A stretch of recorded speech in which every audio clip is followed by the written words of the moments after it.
রইলেন, কি বলবেন বুঝলেন, চুপ রইলেন। তখন নবীজি বুঝতে পারছেন, তখন নবীজি বললেন, ভাই আপনি তো আসছেন, আপনার এই তরবারি গুলা আপনি ভুলে আপনি ফেলে গেছেন, ভাইজান আপনার এই তরবারি গুলা আপনি নেন।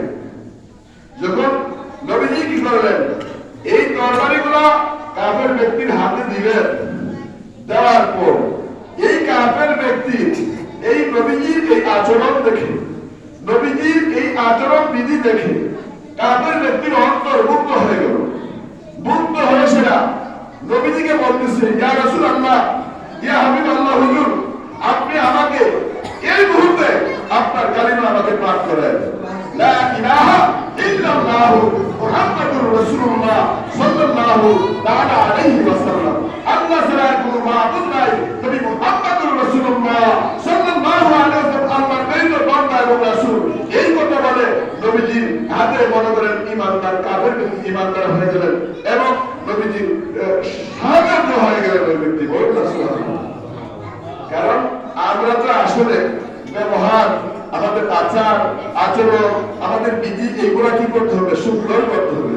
রসুলের মনে করেন দিকে আমাদের রসুলের জিন্দেগি আমরা তো অনেকে কি করি, মানে আমরা আহলে সুন্নাত ওয়াল জামাত, আমরা নবীর প্রেমিক, আমরা আশিকের রাসূল, আমরা দাবি করি, কিন্তু এগুলা যে আমরা দাবি করি কিন্তু বাস্তবে আল্লাহ পাক রব্বুল আলামিনের হুকুম আহকাম এবং আল্লাহ রাসূল সাল্লাল্লাহু আলাইহি ওয়াসাল্লাম 63 বছর যে জিন্দেগি, 40 বছর নবুয়তের পূর্বে আর 23 বছর নবুয়ত পাওয়ার পর, এই 63 বছর জিন্দেগি রসুলের আচরণ বিধি আমাদের যদি অন্তরের মধ্যে আমাদের এই আপাত মস্তক ওই রসুলের বিধিবিধান যখন আমরা কি করবো, সঠিকভাবে মেনে চলবো, রসুলের আদর্শে আদর্শিত হবো, তখন আমরা কি করতে আশিক রসুল হতে পারবো। কারণ নামাজ পড়ি না কিন্তু আশিকে রসুল, রমজানে রোজা রাখি না আশিকে রসুল, দাড়ি রাখি না আশিকে রসুল, মাথায় লুঙ্গি দেয় না আশিকে রসুল।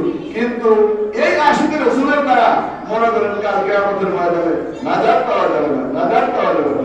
নাজাত পাওয়ার জন্য চরিত্রকে মনে করেন সংশোধন করতে হবে। চরিত্র সংশোধন ছাড়া আপনি আমি প্রত্যেকেই মনে করেন এই দুনিয়ার জিন্দগি তো আর শান্তিময় জিন্দগি, আসলে শান্তিময় জিন্দগি পাওয়ার জন্য দুনিয়া এবং আখিরাতে আল্লাহর কাজ করতে হবে এবং আল্লাহর হাবিব সাল্লাল্লাহু আলাইহি ওয়াসাল্লাম মনে করেন ৬৫ বছর জিন্দগি অনুসরণ করে চলতে হবে। তাহলে আপনার দুনিয়ারও শান্তি আপনার জন্য আল্লাহর তরফ থেকে আসবে এবং আখিরাতের শান্তিও আল্লাহর তরফ থেকে আসবে। এই জন্য আমার আল্লাহ পাক রব্বুল আলামিন কালামে পাক কোরআন মজিদে ঘোষণা দেন, ওয়া ইন্নাকা লাআলা খুলুকিন আযীম। আল্লাহ পাক রব্বুল আলামিন কোরআন মজিদে ঘোষণা দিচ্ছেন, ওয়া ইন্নাকা লাআলা খুলুকিন আযীম। মানে কারণ এই যে আল্লাহ তাআলা কোরআনে বলছেন, নবীজি বলছেন, মানে কি বলছেন, নিশ্চয়ই আপনি উত্তম স্বভাবের হতে হবে। যদি উত্তম স্বভাব উত্তম আচরণ আপনার মধ্যে থাকে তাহলে আপনি মনে করেন একজন ভালো মানুষ হইবেন। ভালো মানুষ হওয়ার জন্য আপনার চরিত্রটা ভালো হতে হবে, উত্তম স্বভাবের হতে হবে। যেমন যেই চরিত্রের মাধ্যমে কাফের ব্যক্তি মুক্ত হয়ে গেছে, আর মুসলিম আকুল মুসলিম, এক মুসলমান অপর মুসলমানের দ্বিনিবার। যদি আপনার ব্যবহারের দ্বারা এক মুসলমান অপর মুসলমান সন্তুষ্ট না থাকে তা আপনি কিসের মুসলমান হইবেন? মুসলমান ভাই দাবি করেন, কিন্তু কাফের ব্যক্তি যদি রসুলের ব্যবহারে মুক্ত হয়ে যেতে পারে আর আপনি আমি মুসলমান ভাই, দিনী ভাই হওয়ার পর দিনী ভাইকে গালি দিতে